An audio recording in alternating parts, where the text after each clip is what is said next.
600'ді 5-ке бөлу үшін 600'ді 500 және 100 деп ойлаймыз. 500'ді 5-ке бөлсек 100 болады. 100'ді 5-ке бөлсек 20 болады. 100'ді 20-ға қоссақ 120 болады. Жауабы 120.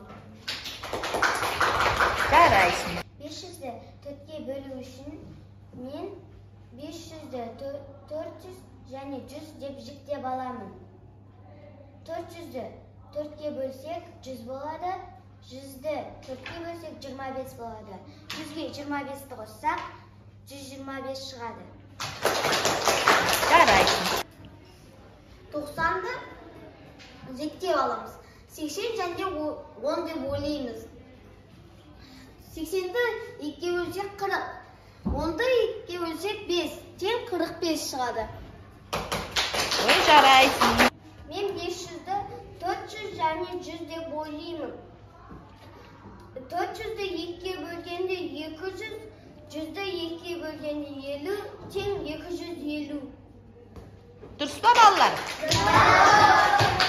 Жарайсың, ағанас, отыр. 900'ді 2-ке бөлу үшін 900'ді 800 және 100 деп жіктеп аламыз. 800'ді 2-ке бөлгенде 400, 100'ді 2-ке бөлгенде 50, теңі 450 шығады. Дұрыс па?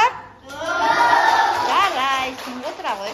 900'ді 20-ға бөлу үшін 900'ді 800 және 100 деп жіктеп аламын. 800'ді 20-ға бөлсем 40, 100'ді 20-ға бөлсем 5. 40-қа 5-ті қосса 45.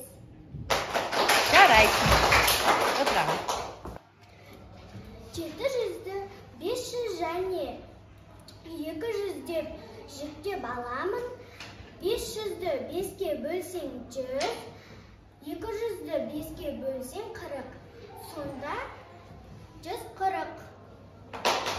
Жарайсың. 300'ді 200 және 100 деп жіктеп аламын. 200'ді 20-ға бөлемін 40.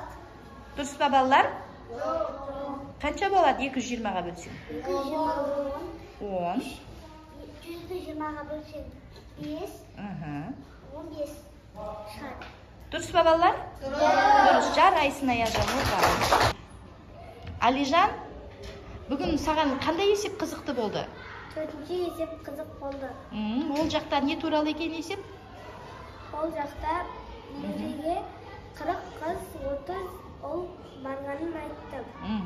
Неше автобусқа отырғызды оларды? Оларды теңдей бөліп 2 автобусқа отырғызды. Есеп нені сұрайды екен? Есеп әр автобусқа қанша баладан отырды деп сұрайды, я? Математика сабағы саған ұнады ма? Я, маған 5-ші есеп ұнады. Себебі ол жерде қажет емес ақпарат жазыпты. Мен оны тастап есепті шығардым. Қай мәліметті тастап? Хауызда жүзу туралы. Ол есеп не туралы? Мараттың өнер мектебінде оқуы. Қанша шықты ең соңында, қанша сағат оқыпты? 6 сағат. Аптасына, я? Аптасына 6 сағат оқыды. Жарайсың.